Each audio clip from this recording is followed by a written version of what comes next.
Hi, I'm Margaret from Heidi and Lana.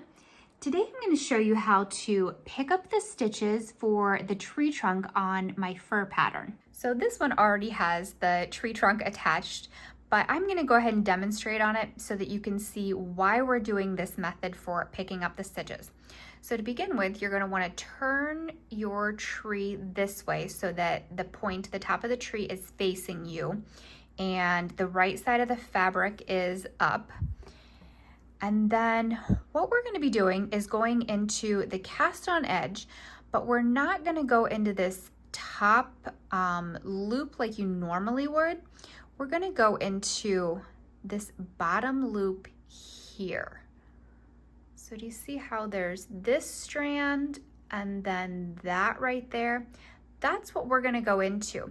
It just makes the tree trunk lay nice and flat.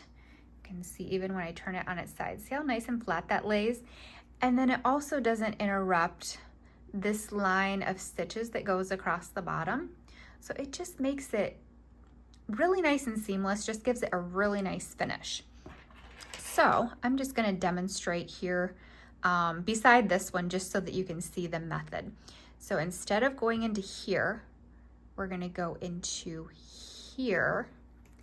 And then you'll just do your typical, pick up and knit. We'll attach our yarn here and pull that through for the first stitch. And then I'm gonna go into the next one.